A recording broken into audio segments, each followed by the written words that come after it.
super excited. We have Rachel Hofstetter, who's the co-founder of Hightop, who will be interviewing and moderating the discussion today between Mick Hagen, who is the CEO and co-founder of Hightop. All right, Rachel and Mick, come on up. Thank you.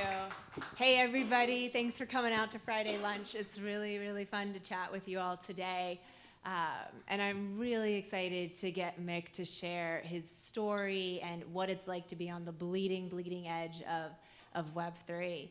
I'm going to let Mick tell you most of his story himself, but I'm going to introduce him with something that he probably will not tell you. In fact, I know he will not tell you. Mick is a crypto big deal, and he's been deep in it for a very long time, built out a lot of important things that you will realize, oh, I've heard of that, I know about that. But who here has heard of Vitalik Buterin, out of curiosity, the founder of Ethereum? Okay, so not that many, so that's great. I get to set this up a little bit more. Vitalik is a big deal in crypto world. He invented the second largest blockchain, something called Ethereum, second largest cryptocurrency. And Forbes magazine named Mick among the 3 biggest titans in crypto, alongside Vitalik and alongside somebody named CZ, who also founded the second largest exchange in the world. So we're in big company right here in Utah and in Silicon Slopes. And I'll let Mick tell you the rest of the story, but just wanted to lead off with that. So Mick Hagen, please take us away. How you got started, what's your entrepreneurial journey, and how did you go from there to here?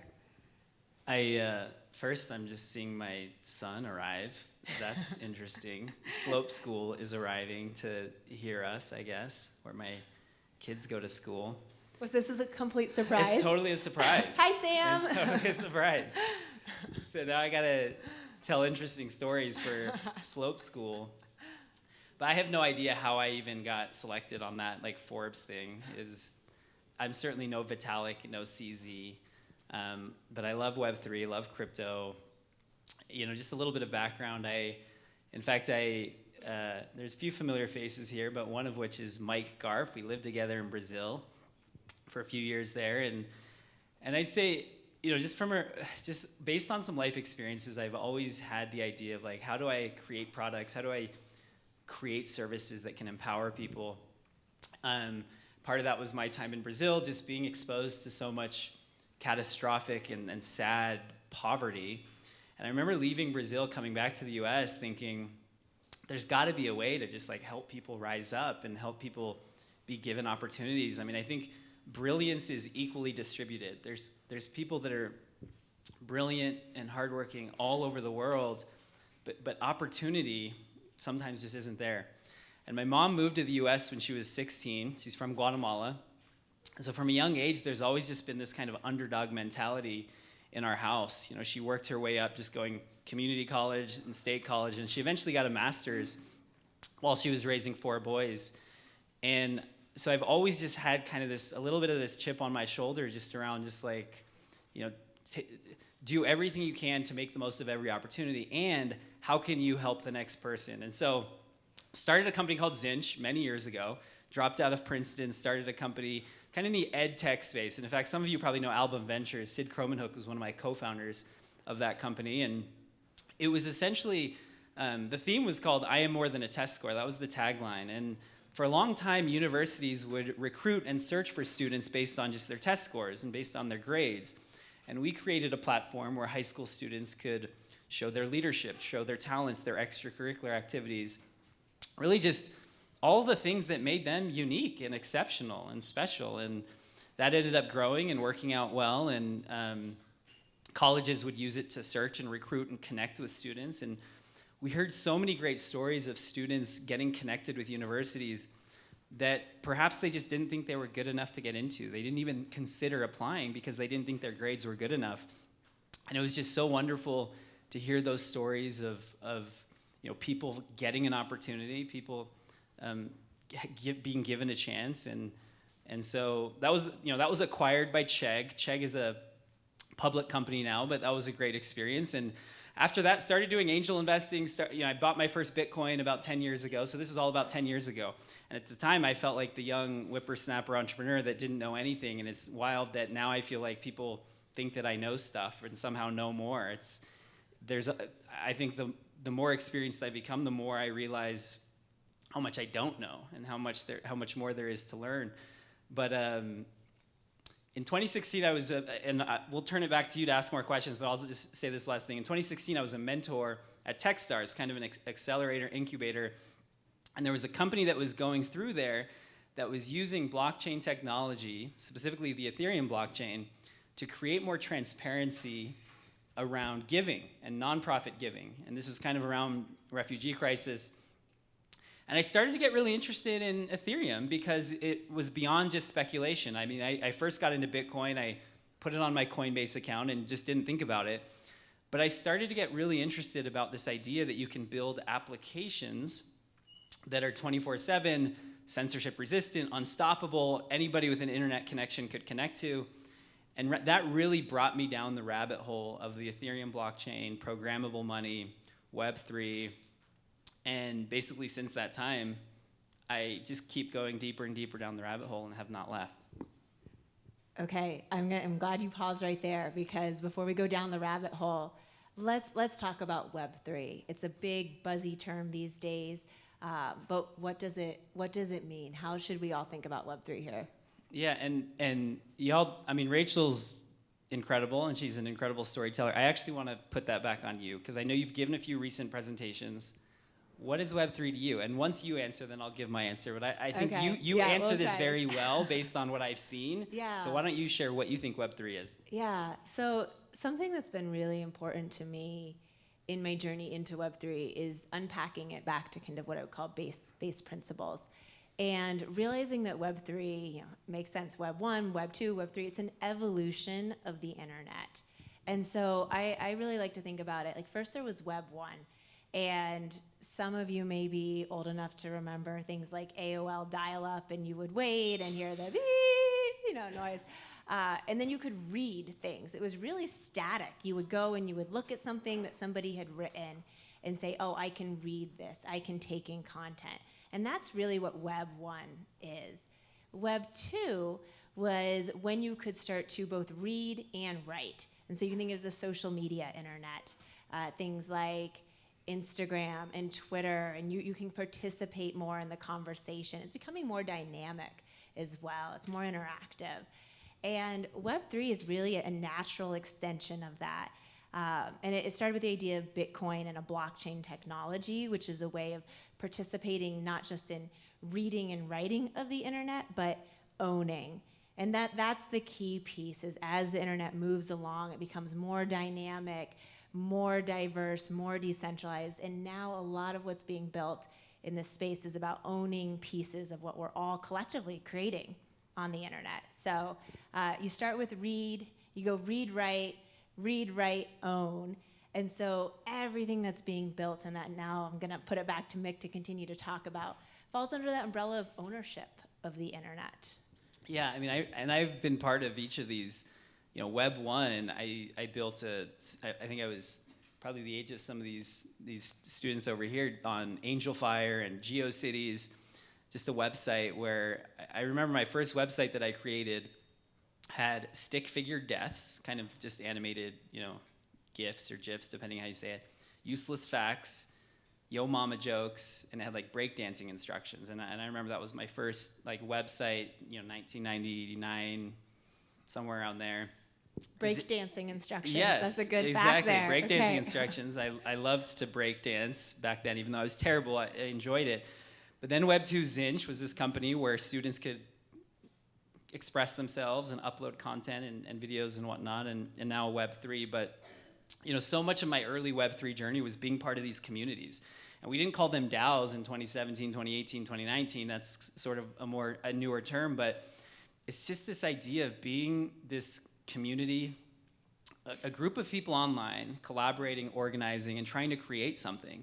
And I remember one of the early communities I was in was, there are a number of them, but one in particular was Sushi Swap. Sushi Swap was a fork of Uniswap.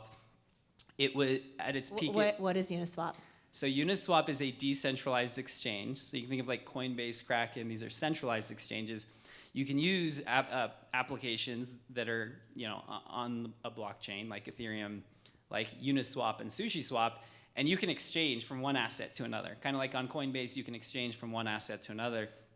And I was so early on that they voted me to be on the multi-sig. And a multi-sig is probably a whole new concept for a lot of people, but sort of like, oftentimes these protocols have hundreds of millions of dollars in kind of treasury or in kind of management in terms of, and even just sort of keys to be able to upgrade the protocol, being able to make fixes and make changes to an application. And I was one of 9. In fact, that's where I met Sam Bankman-Fried from FTX. I don't know, some of you may have heard of him. He was on that multi-sig as well. And there was a lot of drama in the early days of SushiSwap. One of the co-founders essentially stole a bunch of money. The other co-founder was left kind of like, trying to salvage the community. And me and SBF were kind of in the middle of it, just trying to make sure the whole thing didn't fall apart. But that's how, I think it's early days with a lot of these kind of DAOs and these communities and these protocols, and that's often how it is. There's drama, there's chaos, but there's something beautiful about people all over the world working together, trying to create something, trying to build something. And web, and we get ownership in that, right? Like you said, I cared about SushiSwap because I had a lot of sushi tokens. I had a lot of sushi tokens because I simply was there participating, providing liquidity, providing services to this protocol. And there's something beautiful about aligning those incentives, just being part of a community, owning part of that protocol. And the beauty of SushiSwap is sushi token holders actually shared in the revenue that the protocol created. And I didn't know the founders when they first got started, and there were people there from all over the world. Some young people, old people all over the world could participate and create and contribute. And they could become owners of that thing. And it changed so many people's lives.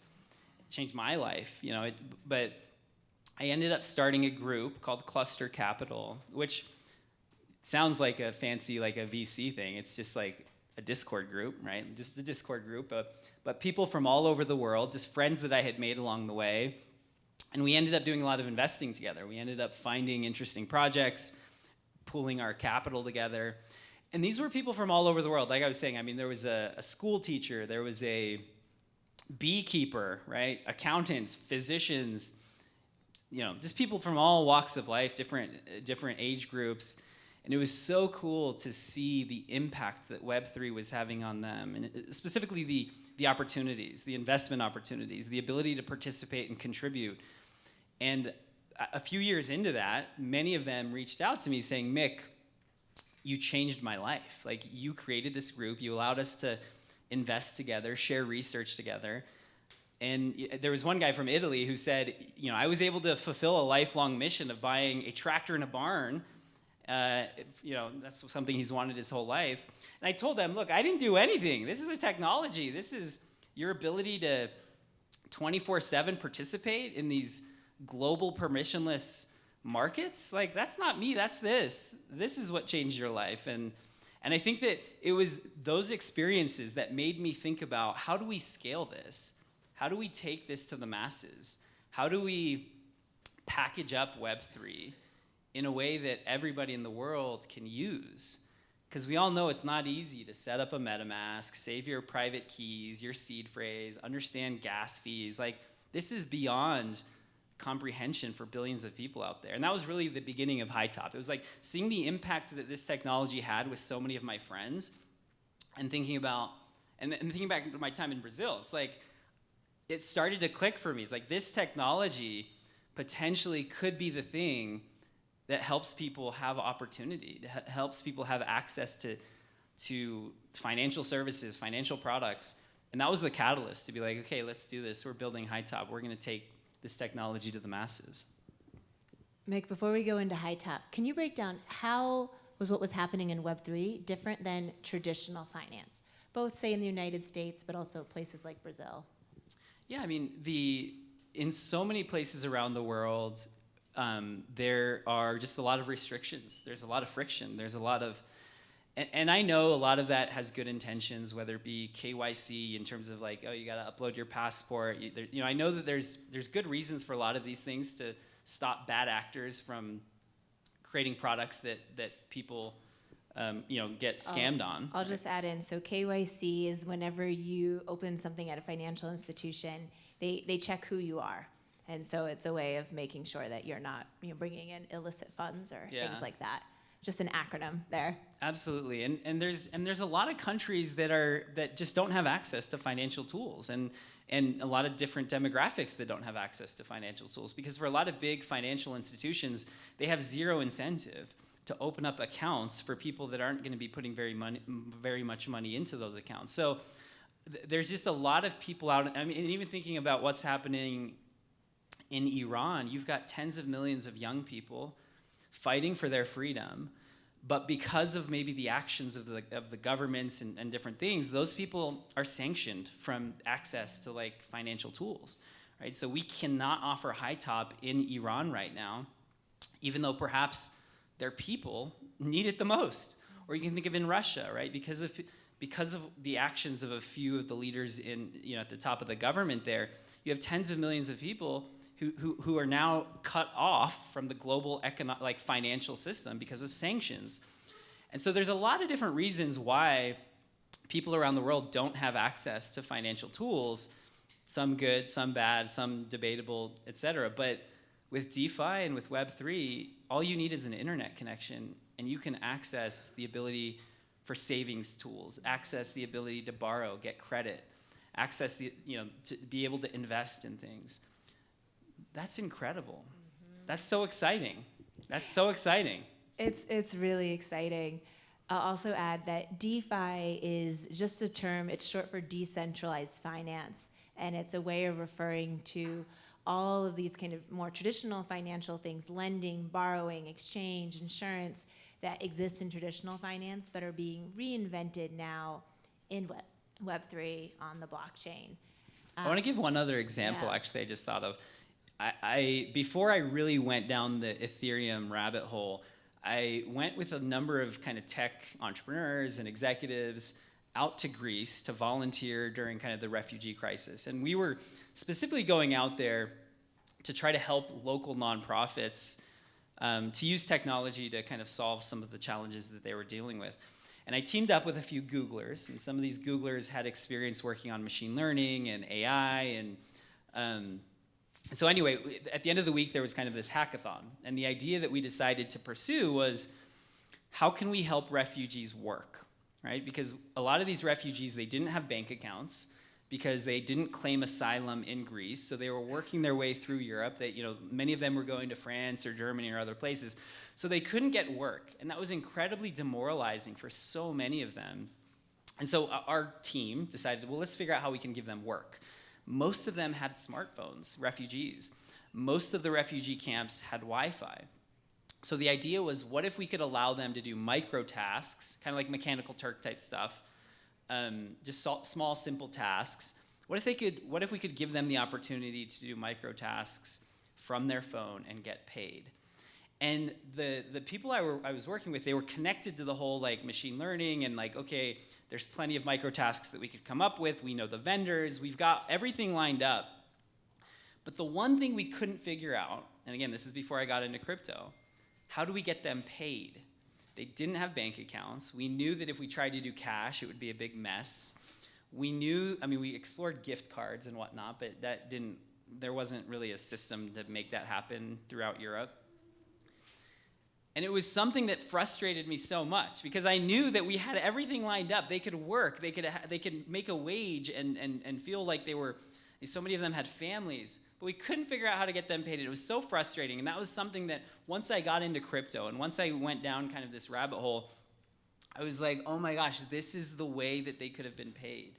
We could have paid them in a stable coin or paid them in anything. It wouldn't even matter, but the ability for them to hold that value from their phone, not be at risk of losing it from smugglers or thieves as they were kind of crossing borders, moving from one country to the other, that's a great use case for that. And that was something that I thought of as we were talking about the impact that this technology could have. It's such a huge impact. And I think what's so crazy is that there have always been a lot of financial opportunities for you if you have a lot of money already. If you're rich, there are lots of financial opportunities. I think we all know, like, oh, you have a regular bank account and you can earn a little teeny bit of interest on it, and that's what we kind of think, oh, that's the opportunity. And I had friends a couple of years ago who had sold their house but hadn't yet, gone through on their new house, and so they had a lot of money sitting in their bank account, a nice big sum that was very abnormal for them. And they get a call from Chase, and it's like, hello, we see you have a lot of funds. We would like to offer you this very special thing. And they were like, whoa, whoa, whoa, like, we didn't even know this existed. This is much, much better than anything you've ever offered us before. And in some ways, what Mick is describing that can be happening in DeFi is opportunity for everybody, but opportunity to the things that were previously only available to the very wealthy. I think that's really exciting. So maybe that's just me. Absolutely. Mick, tell us about Hightop and how you're going to bring this to everybody then. Yeah, so the idea with Hightop was simply like, I know the power of this technology. I know the ability to have yield and earn on your assets, the ability to borrow. That is something that billions of people need access to.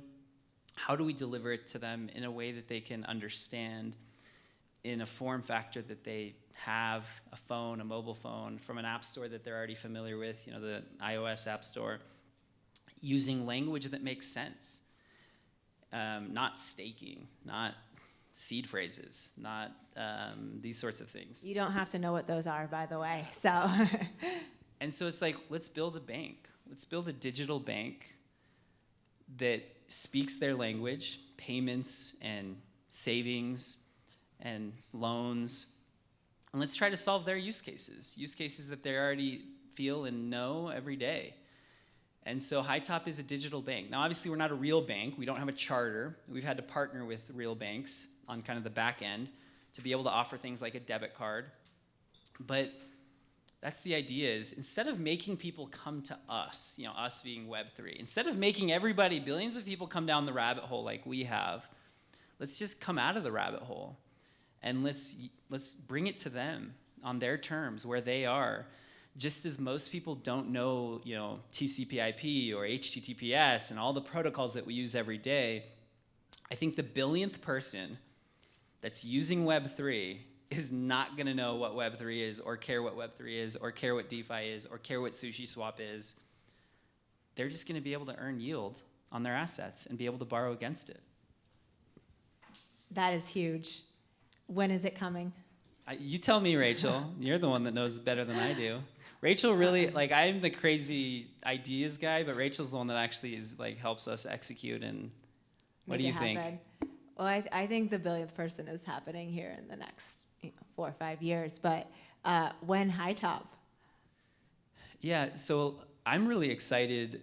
So yeah, we launched last year just to accredited investors. And trust me, that has pained me every step of the way, because this vision is about mass market consumers, especially the people who are not wealthy. But it was a very successful launch, had about 100 million assets under management in the span of 5 months, just with accredited investors. But all of this year, we've been working towards, from a compliance standpoint, from a re-architecting kind of our flow of funds standpoint, to launch Hightop to the mass market, to the retail consumers. So I would say it's going to relaunch Q1, but so much of this year we've been building out more of the infrastructure. I am a nerd. It takes all this year I've been in my basement just writing code, building out smart contracts. Rachel's the one that drags me out to stuff like this. My son can tell you I'm literally coding anytime I can. But we've been building out a lot of this infrastructure so that we can automate so much of what we're doing on the DeFi side. And that will help facilitate kind of unlocking Hightop for the retail market and consumers. And so, yeah, Q1, let's make it happen, Rachel. We will, and I want to invite all of you here to be among the first to come in. If you go to hightop.com, you get on the wait list, and we will get you in there ASAP.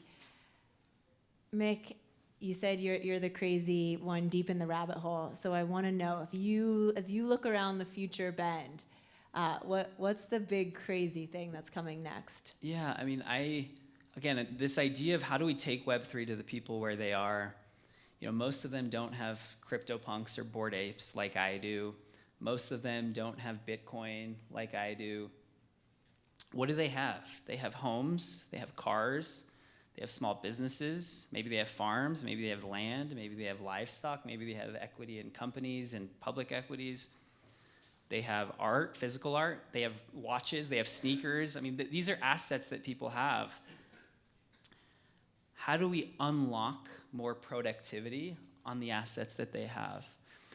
And so much of the infrastructure that we've been building is really about that in mind.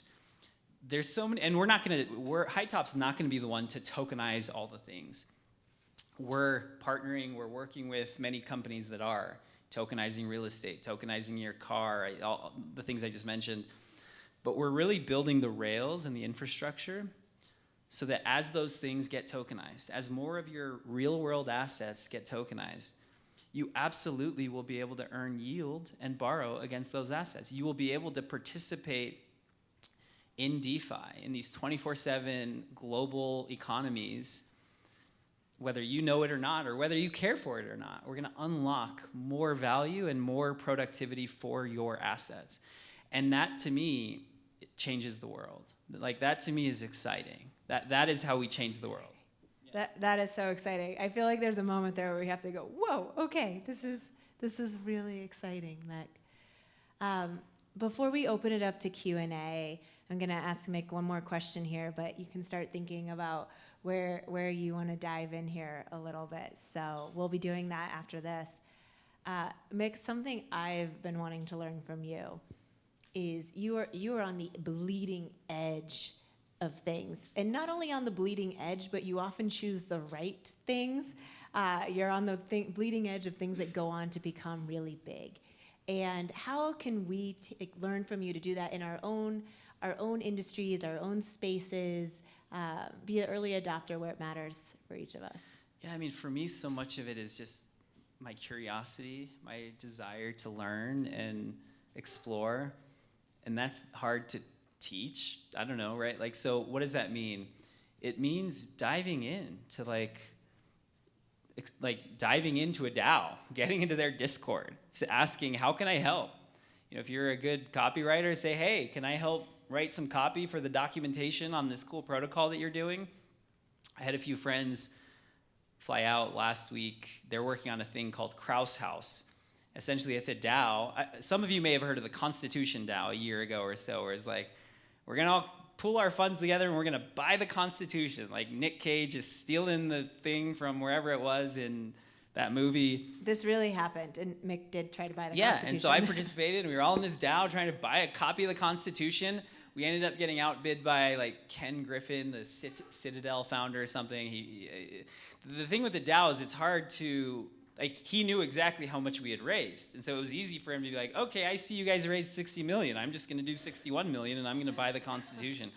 So total, spoiled the punch. But anyway, I was talking about Kraus House. They're saying we wanna buy an NBA team. And I know there have been different versions of this, but just, I think with so much of it is just if you find a DAO, you find a protocol, you find something that's interesting to you, just jump in, be a contributor, ask how you can help. And you just never know where that's gonna lead, or the people you'll meet, the things you'll learn.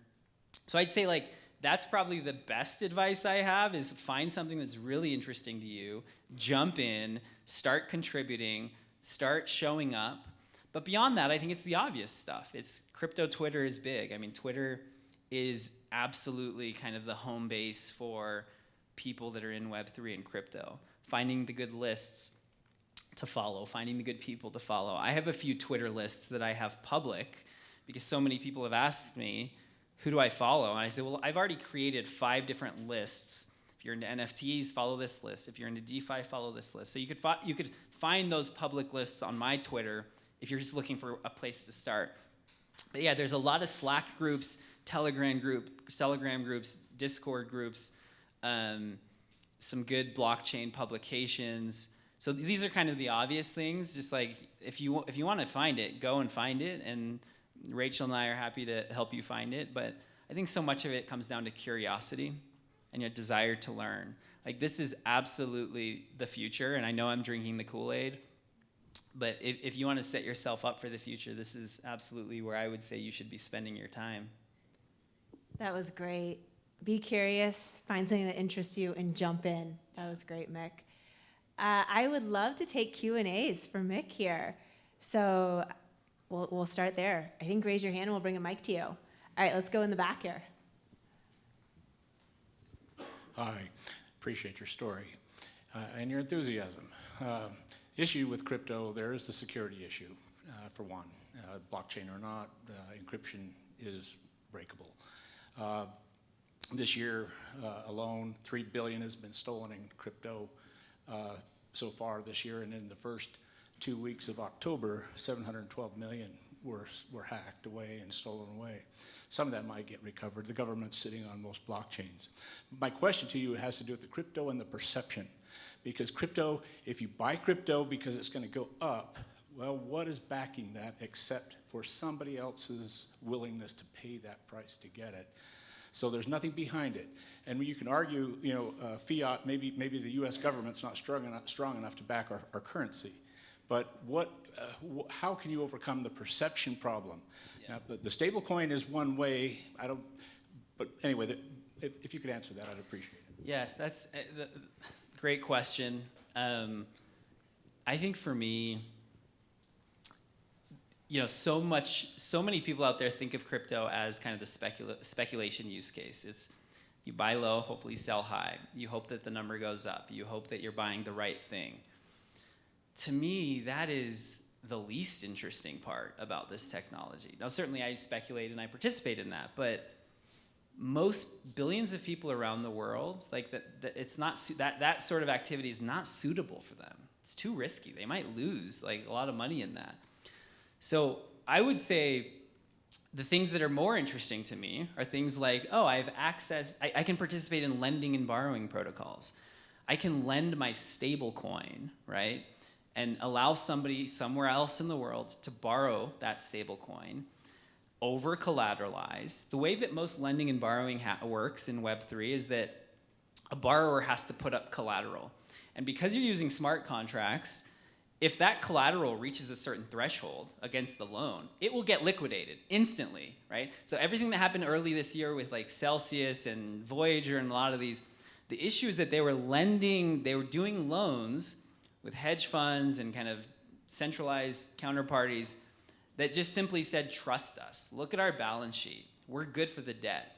Whereas with DeFi, there's no trust. It's code.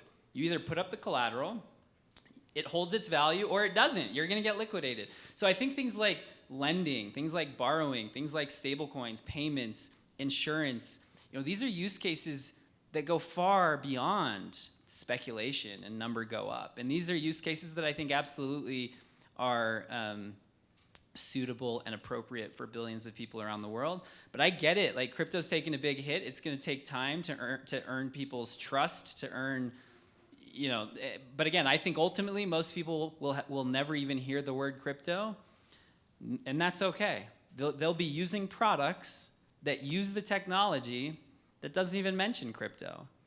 And that's totally fine. I don't think there's anything special about the word crypto or the words like Web3.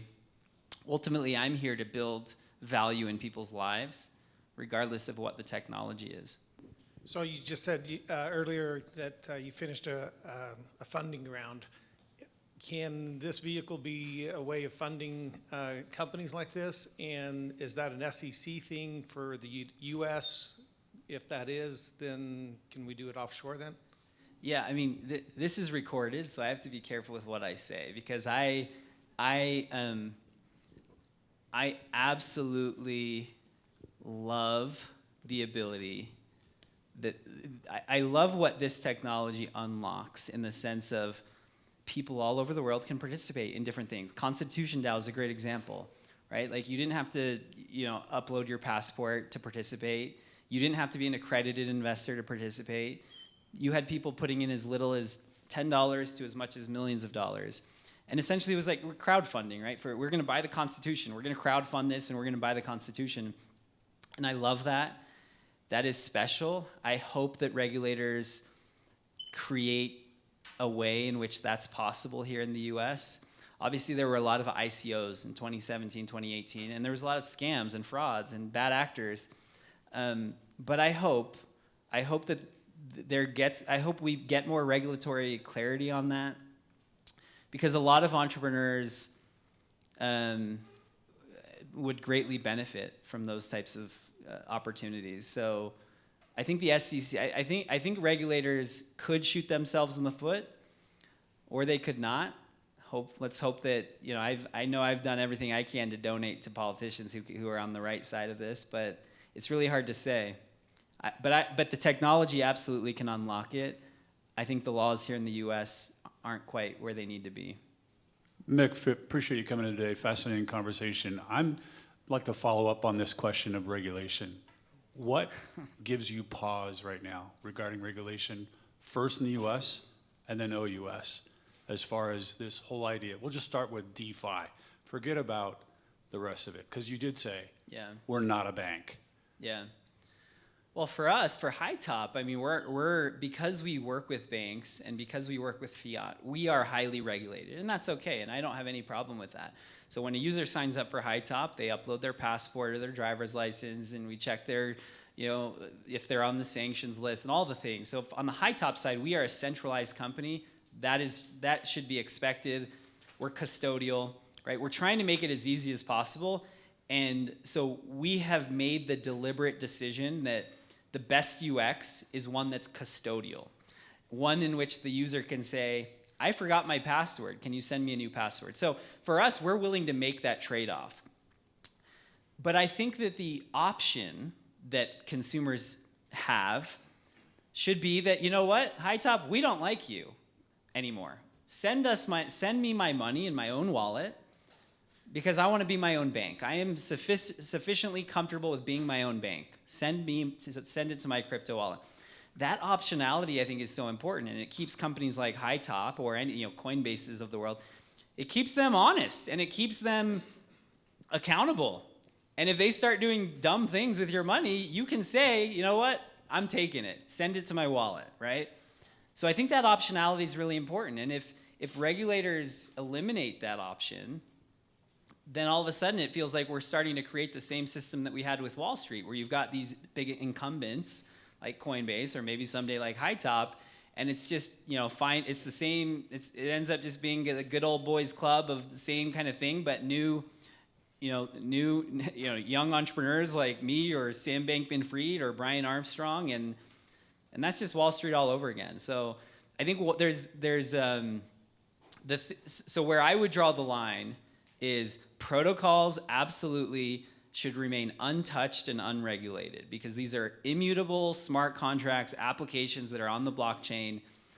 It's ridiculous to say that somehow a application that is immutable and censorship resistant needs to register with anything. Like, it's a piece of code and it runs on its own. I think front ends, we'll call them web apps, websites that allow you to interact with those smart contracts, I also don't think those should be regulated. If the front end is really just kind of like a portal in which the user can then interact with a smart contract, they're like that I don't think that you should have to be licensed to do that. But again, if there's a custodial portion of it, like what we do, absolutely it needs to be regulated. You need to be licensed and whatnot. So that's kind of where I think of it, and I draw the line. And finance needs to be open for everybody. It needs to be available for everybody. Okay, so I have a two-part question. The first one is, are there specific projects, technologies that you are most excited about? I feel like today it's kind of similar to the tech bubble, where you've got crypto, DeFi, a lot of things kind of crashing, and then there's going to be some strong ones that emerge. I know you don't have a crystal ball and you can't predict the next Amazon or Google, but I'd love to hear which types of projects you're most excited about that you think have staying power for the future. And then the second part of the question, sorry to cram it in, is you mentioned crypto's treated as a risky asset. Do you see a time when it can actually function as a hedge against inflation and not just be dependent on the sways of money supply as risk on, risk off? Those are great questions. I'll take the first And the second, or you can take either one, Rachel. Rachel's, I'm sure, has thoughts on this. On the first, I mentioned a little bit about what excites me around, instead of telling people to buy on-chain assets like NFTs and Bitcoin and whatnot, it's thinking about how can we just bring their off-chain assets like the home, the car, et cetera, but bring the benefits that DeFi can offer. So like tokenization of real-world assets, I think that's coming. I think that's soon, and hopefully, so you can imagine it like inside of Hightop where you're buying a house, right? Like that's essentially back end would be DeFi, or you're getting a home equity line of credit, back end would be DeFi, or a car loan, et cetera. And because you can create these stable coins using smart contracts, you can essentially have the cost of capital be effectively zero, right? Like there's not a lender on the other side of that if your land or your house is the backing for that stable coin. So I think the types of use cases that help people in the real world, earning yield, being able to borrow, get credit, I think I'm really excited about, and so that's an area. But the one that I didn't, but I kind of already mentioned that before. The other one is payments. I think being part of Hightop, being, peeling back the onion of banking and the card networks and all basically the people that take their pound of flesh every time there's a swipe, just makes me think payments is going to be highly disruptive. Being able to just check out at a store using a stable coin, or using blockchain technology for that settlement where it's instant, it's right there. That's going to save people a lot of money. It's just going to be a better user experience. So I think payments will be a big use case. And the minute we solve payments collectively is the minute that we can really start taking all of finance over to these modern rails. Because if people can get paid in crypto, and again, I use that people don't need to know it's crypto, but you get paid your paycheck on an app like Hightop. It's USD, but underlying could be using stable coins, crypto. And then you're able to go buy your groceries and buy your thing on Amazon with that same kind of rails and infrastructure. Like that's the future right there, where it's like it all uses the crypto kind of Web3 rails. You get paid and you can spend. I mean, now we can really kind of shed the baggage of old finance. Shed the baggage of Wall Street. So that's a use case I'm excited about, payments. I think Hightop has an opportunity to be at the forefront of that. We'll be the bank for the consumers. As we grow, we'll be able to set up merchant deals so merchants can accept it. So that's a use case. But Rachel, do you have any thoughts on what use cases or projects excite you? I love all these things that help real people in real life, like Mick just said. And a lot of times, has anybody here ever remodeled a house? I don't know. I have. It's really hard and messy and not great because you're always making compromises. It's always like, well, this wire already goes here and this pipe goes here, and I have to build around what's existing, and I'm not making the most ideal choices. And a lot of what I think is exciting around what's coming next is kind of like building a house from scratch. And you can just build things in the right way and put the walls where they should be. And you're not kind of having all this baggage like Mick is talking about. So I think that is where the future is anything where you can build from scratch and make it better from the ground up, like payments. Oh, is that, yes? We never answered his second question. I think it, like for things like Bitcoin and ETH, those just feel like those are not, hedges against inflation. I know that was the narrative, but I don't think they ever will be. They're risk on assets. Like that's the reality, but it is what it is. I don't think that narrative has to hold for this technology to be successful, but certainly that narrative kind of has crumbled over the last year or so.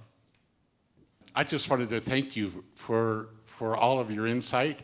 We've been using you as an example in a lot of what we do.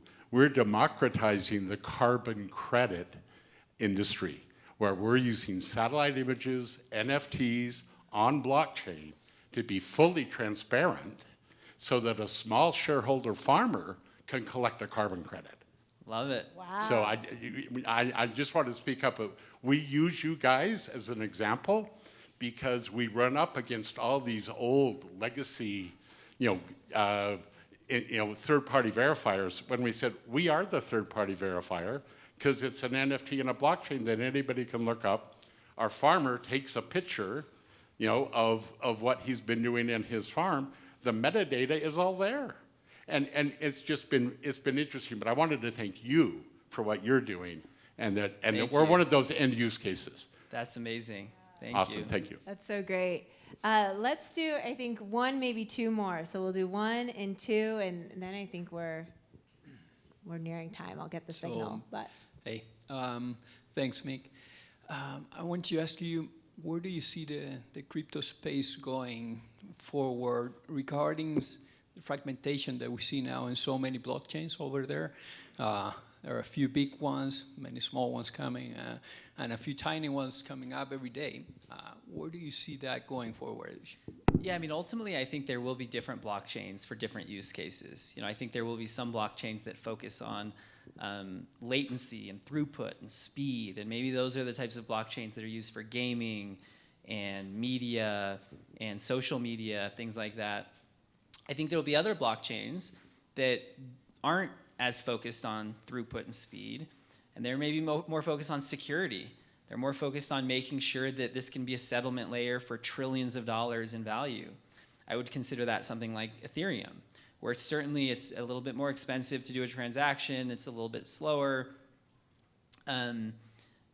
but it's pretty secure, and it's pretty strong, it's pretty resilient, and it's been tested throughout a long time at this point. They just did a big upgrade a few months ago to proof of stake. So I think there will be many blockchains. I wouldn't go so far to say there will be thousands of blockchains, but I could see a world in which like every major application creates their own blockchain, perhaps, where as a way to maybe capture more of the value. So maybe there's an Amazon chain, maybe there's an Apple chain, who knows.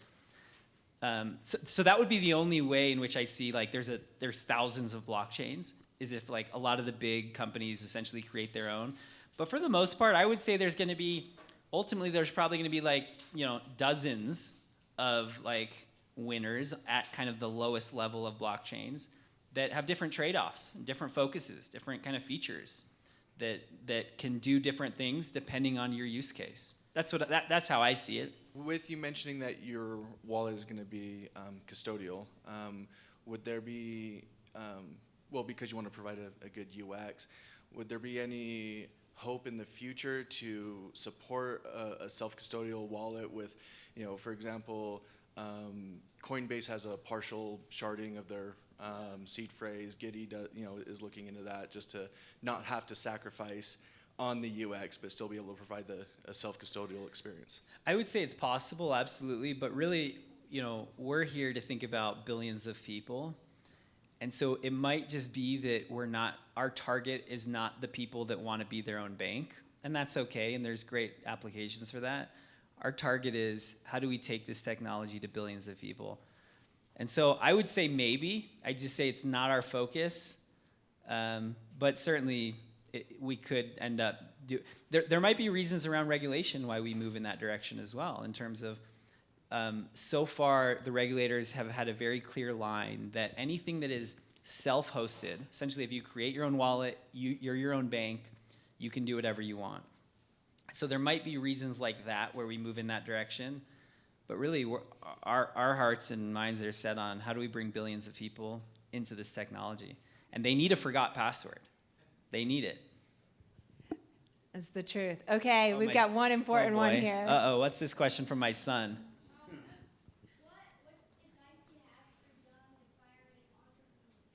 Oh, that's a great question. That's a great question. Let me repeat that in the mic. What advice do you have, Mick, for young, aspiring entrepreneurs? Yeah, and this is something that I know Slope values, and I would just say, and I mentioned this a little bit before, it's just stay curious. Just continue to have this appetite and relentless pursuit for learning and just absorbing information and leaning in on the areas and the things that excite you. Because I think ultimately I would say the most resilient entrepreneurs, of course there's always exceptions to all the rules, but typically it's really hard to do a startup. It's really hard. Like there's just constant obstacles, constant friction, constant setbacks. And so oftentimes it's the entrepreneurs that just love the problem space that keep going. It's entrepreneurs that enjoy the work, enjoy the thing, that are passionate about it. And I know it's like, oh, follow your dreams, blah, blah, follow your heart. I'm not saying that. I'm just saying, like, it's hard to be an entrepreneur.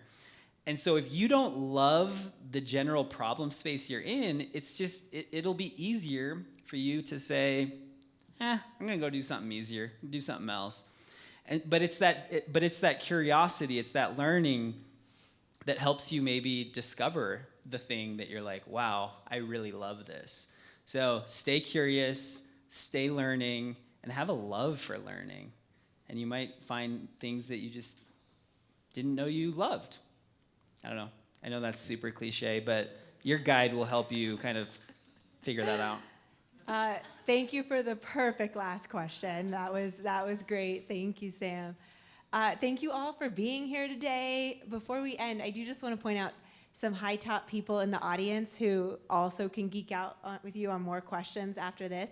Jake, can you raise your hand? And Camilla standing on the back. So they are also true experts in this space and can geek out with you all day long if you have more questions too. Mick, thank you for sharing everything today. And thanks to Silicon Slopes for having us.